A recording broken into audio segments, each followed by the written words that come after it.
안녕하세요. 오래전 잡지인 리더스 다이제스트를 읽어드리는 다시 이슬입니다. 오늘도 재미와 감동이 가득한 내용 전해드리겠습니다.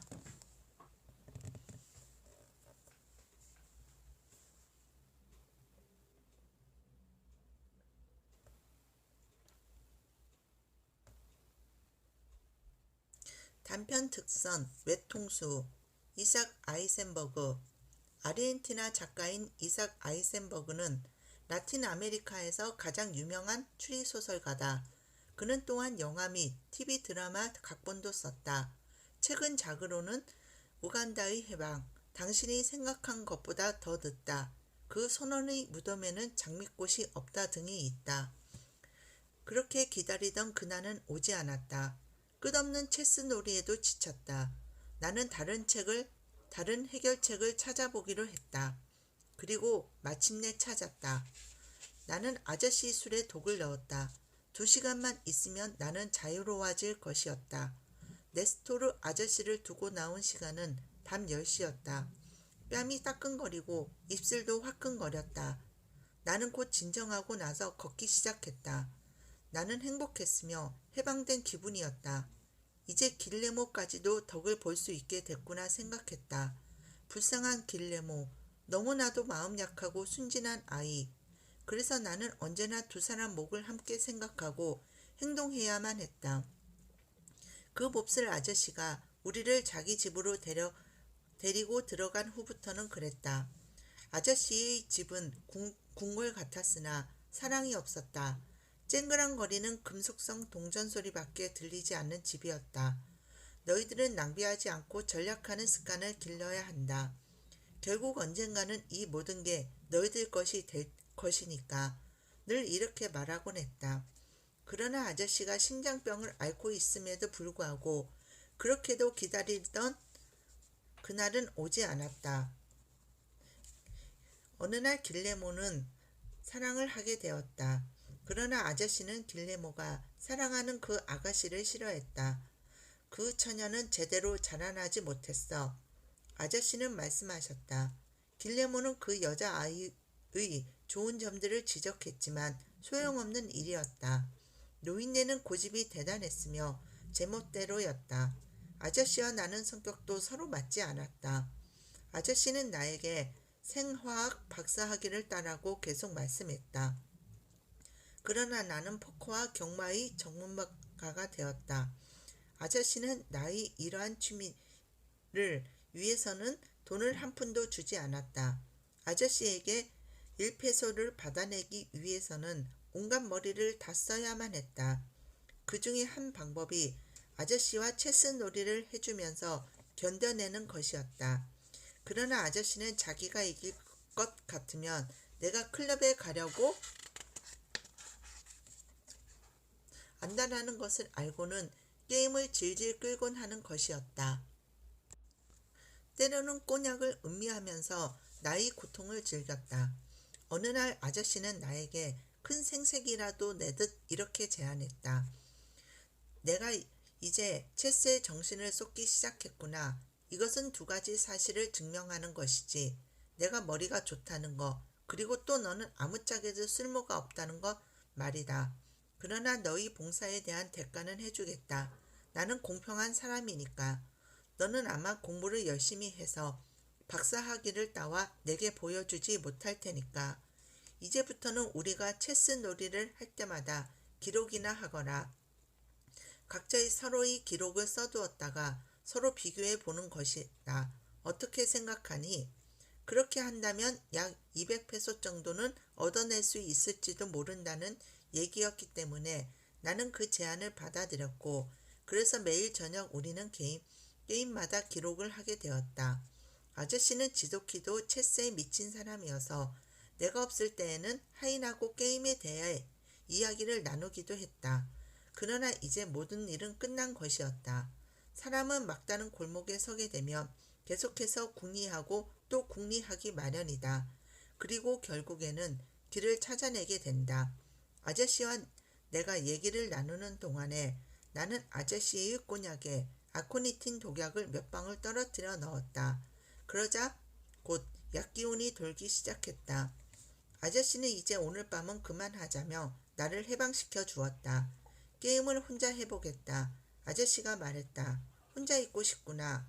하인들도 하룻밤 쉬게 했다. 너도 어서 가 쉬어라. 그 독약은 천천히 효과를 나타내는 약이었다. 사람에 따라 한두 시간 정도 걸리는 것이었다. 한두 시간이 지나면 아무런 범죄의 흔적 없이 심장병 발작 증세를 일으키게 되는 것이었다. 그러면 주치의 베가 박사가 사망진단서에 서명을 할 것이다. 그러나 만에 하나라도 내가 발각된다면? 아니야, 있을 수 없는 일이지. 그런데 길모어가 있지. 길모어가 문제였다. 내가 집을 나서려고 하는데 그 아이는 걱정스러운 표정으로 계단을 내려오고 있었다. 왜 그러니? 내가 물었다. 난 진저리가 나. 그가 대답했다. 저 늙은이 때문에 미치겠어. 형이 체스게임에서 자기 뜻대로 해주기로 한 후부터는 나에게 못살게 굴기 시작했어. 그리고 마틸데가 어쨌다는 거야. 마틸데가 나에게 최후 통첩을 해왔어. 아저씨와 자기 둘 중 하나를 택하라는 거야. 그렇다면 마틸데를 택하렴. 길모어는 나를 절망적으로 바라보았다. 불쌍한 녀석. 자기 문제를 스스로 해결할 방법을 절대로 찾아내지 못할 바보. 그렇게 하고 싶지만 하고 그는 입안에서 오물거렸다. 그러면 우리는 어떻게 살아? 형도 늙은이 성격을 잘 알잖아. 절대로 양보하는 법이 없는 사람이라는 것을. 생활비를 끊어버릴 것은 뻔하지. 다른 방법으로 문제가 해결될 수도 있잖아? 나는 넌지시 말했다. 세상 일이란 알 수 없거든. 그는 얼굴을 찡그렸다. 달리 방도가 없어. 좌우간 그 고집쟁이 늙은이한테 얘기나 해봐야겠어. 어디 있지? 나는 두려워졌다. 혹시 약효가 너무 빨리 나타났다면? 서재에 있어. 나는 대답했다. 하지만 혼자 있게 내버려둬라. 방금 나와 함께 체스를 두고 하인들까지 이제 그만 가 자라고 보내버렸거든? 영화관이나 술집에나 가서 마음을 가라앉혀라. 길레몬은 할 수 없다는 듯이 어깨를 으쓱했다. 다음에 얘기하지. 뭐 하긴 용기도 나지 않는다 이거지? 내가 이렇게 쏘아붙이니까 길레몬은 나를 날카롭게 쏘아보았다. 나는 시계를 보았다. 밤 11시 10분.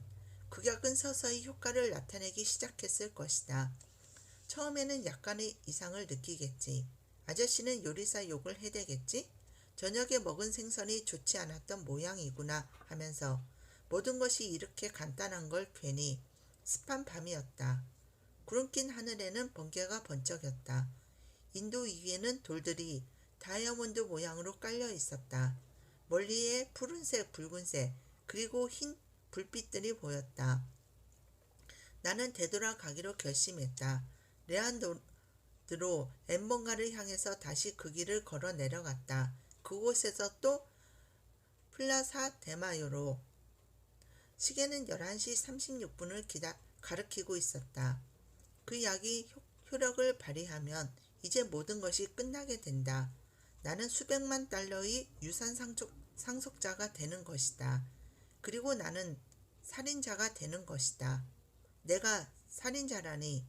다리의 힘이 빠졌다. 손에는 땀이 개고 주머니 안의 아코니틴 독약병이 엄청난 무게로 무겁게 느껴졌다. 죽음을 담고 있는 하찮은 병인데도 나는 그 병을 댈 수 있는 대로 멀리 던져버렸다. 내가 살인자라. 그렇지만 이것은 나의 아저씨인 네스토르와 내 양심만이 아는 비밀이 될 것이다. 나는 극악의 효능에 대한 설명서를 기억했다. 처음 혀에 닿으면 짜릿한 느낌이 들고 이어 혀 전체가 마비되며 얼굴과 몸 전체로 퍼져나간다. 나는 술집으로 들어갔다. 전축에서는 렉타임 음악이 울려 퍼졌다. 식도와 위장이 격렬하게 타는 듯한 느낌이. 수백만 페소가 내 손에 1,500 그리고 100페소짜리로 포커, 경마, 여행을 마음대로. 불안과 죽음에 임박한 듯한 기분. 몸 전체에 싸늘한 냉기, 이상한 감각, 근육이 느슨해지고 이어 숙축되다가 마비된다. 혼자서 계단이 대리석으로 된 그 궁전 안에 혼자서 체스판 앞에서 킹, 퀸, 그리고 루크가 놓여있는 체스판. 나는 꼬냑을 한 잔 시켰다. 창을 통해 내다본 행인들의 광경은 여느 때와 똑같았다. 내 시계에서 나는 제깍거리는 소리가 주위의 모든 소리들을 짓누르고 있었다.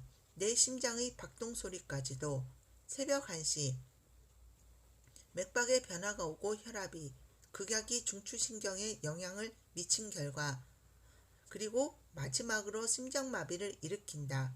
나는 꼬냑을 한 모금 삼켰다. 나는 새벽 2시 30분에 집에 도착했다. 나는 경찰이 내 앞으로 가로막고 설 때까지 그를 보지 못했다. 나는 깜짝 놀랐다. 클라우디오 알바레스 씨인가요? 네, 그렇습니다. 나는 정중하게 대답했다. 들어오십시오. 그는 말했다. 여기서 무엇을 하시는 거지요? 나는 겨우 입을 열어 물었다. 안에 들어가시면 모두 설명해 드릴 겁니다. 그는 대답했다. 경찰복을 입은 사람들이 집안을 가득 메우고 있었다. 길레모는 보이지 않았다. 얼굴이 노랗게 질려 공포에 떠는 하인이 나에게 말을 하려 했다. 경관 중 한 명이 손짓으로 그를 말리며 나를 향해 걸어와서 마치 내가 실험 재료나 되는 것처럼 훑어보았다. 당신이 큰조카 되시지요? 네, 그렇습니다. 라고 나는 작은 소리로 대답했다. 전해드리기 죄송한 말씀입니다만 아저씨께서 운명하셨습니다. 살인입니다. 경관의 목소리는 매우 조용했다. 저는 빌레가스 경사인데 이 사건의 수사 책임자입니다. 세상에, 나는 말했다. 어찌 그리 끔찍한 일이? 그러나 내 말은 나에게도 어딘지 속이 비고 거짓이 섞인 것 같이 들렸다. 빌어먹을 독약이 흔적을 남겼단 말인가? 그런데 어떻게 그럴 수 있지? 저 아저씨를 한번 뵐 수가 있을까요? 내가 물었다. 지금 당장에는 안 됩니다. 먼저 질문 몇 가지에 대답을 해주셔야겠습니다. 좋으실 대로 하십시오. 나는 얼떨결에 대답했다. 나는 그를 따라서 거실로 들어갔다. 부하 2명이 살며시 그의 뒤를 따라 들어왔다. 오늘 밤 무엇을 했는지 말씀해 주실까요? 그가 말했다. 평상시대로 우리 3사람이 함께 저녁 식사를 했습니다. 그 후 길레모는 자기 방에 갔지요. 그런 다음 아저씨와 나는 여느 때처럼 체스를 했습니다. 체스를 하고 나서 나는 아저씨에게 안녕히 주무시라는 인사를 하고 방을 나섰지요. 집을 나오면서 길레모를 만났어요. 둘이서 몇 마디 말을 교환했습니다. 그런 다음 나는 밖으로 나갔습니다. 그리고 지금 막 들어오시는 건가요? 네. 하인들은요? 아저씨는 혼자 계시길 원하셨습니다. 저녁 식사 후에 그들을 보냈지요. 당신이 하신 말씀은 하인의 증언과 거의 일치합니다. 하인이 말한 바에 의하면 집에 되돌아온 후 집안을 둘러보았답니다. 서재문이 약간 열려있고 안의 불이 켜져 있는 것을 발견했답니다. 안으로 들어가 보았더니 체스판 앞에 당신의 아저씨가 있더랍니다. 죽은 상태로. 체스판을 보니 체스를 하다만 채로 체스말들이 모두 흩어져 있었답니다. 아니, 그래도 평상시처럼 게임을 하셨다고 말하는 겁니까? 네? 분노의 감정이 도화선 모양으로 몸속에서 솟구쳐 오름을 느꼈다. 당장이라도 폭발할 것 같았다. 아저씨는 혼자서 게임을 하지 않았던가? 네, 맞습니다. 나는 내 자신이 한 말을 다시 뒤집을 수가 없었다. 더군다나 나는 길레모에게도 똑같은 말을 한 바 있었다. 그리고 길레모도 빌레가스 경사에게 필경 그렇게 말했을 것이었다. 내 동생은 집안 어딘가에 있을 테니까. 경찰들이 상투적인 수사함정이지. 피의자들을 격리시키고 혼자 고립시켜 놓아 혼란을 일으키고 사기를 떨어뜨리고 방어력을 약화시키려는 것이지. 게임을 할 때마다 기록해 둔다고 알고 있는데 기록책을 보여주실까요? 기록책이요? 네, 물론입니다. 경관은 물러서지 않을 것 같았다. 보고 싶습니다. 아시겠지만 저희는 모든 것을 확인해야 하거든요. 당신이 하신 말씀과 실제 행동이 맞는지를, 그리고 실제로 게임을 하셨는지도. 눈물이나 눈을 뜨겁게 했다. 두려움, 끔찍한 공포, 네스토르 아저씨가 죽음에 임박했음을 느끼며 가졌을 그런 두려움. 이 사람들은 나를 벽으로 밀어붙이고 있구나 하는 생각이 들었다. 무거운 침묵이 흘렀다. 나를 응시하고 있는 2개의 눈, 6개의 눈, 8개의 눈, 1000개의 눈들.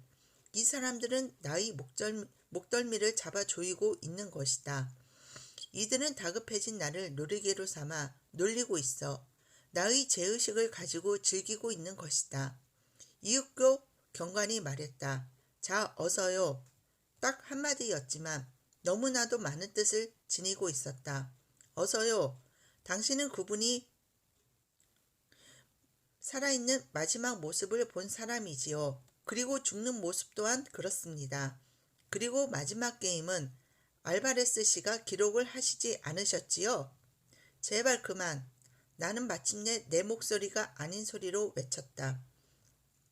이미 알고 있다면 왜 물어보시는 거요? 그래, 내가 죽였어. 나는 그 양반이 죽도록 미웠어.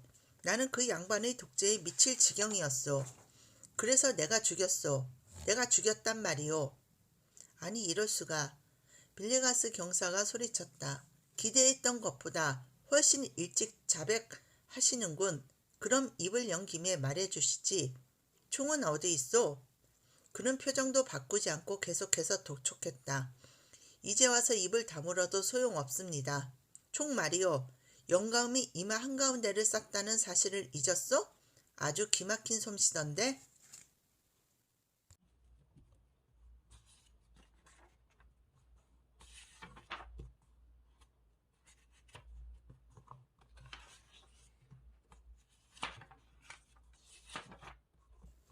짧은 글입니다. 내 친구 하나가 길을 걷다가 넘어지는 바람에 다리가 부러졌다. 지나가던 사람들이 달려들어 그 친구를 부축하는 동안 한 사람은 앰뷸런스를 부르러 달려갔다. 그때 그 근처에 차를 세워놓고 있던 제빵회사의 트럭 운전수가 와 보더니 자기 차로 달려가서 가정집에서 만드는 것 같은 큰 빵을 한 덩어리 들고 왔다. 그는 내 친구의 머리 밑에 그 빵을 조심스럽게 밀어넣어 베개 대용으로 쓰게 했다. 그리고 나서 그는 일어서면서 내 친구의 어깨를 두드리며 아주머니, 이건 우리 회사에서 만드는 빵 중에서 제일 부드러운 빵입니다. 하고 트럭으로 돌아가더니 차를 몰고 가버렸다. FEW. 오늘 내용은 여기까지입니다. 내용 재미있게 보셨다면 좋아요, 구독 부탁드리겠습니다. 감사합니다.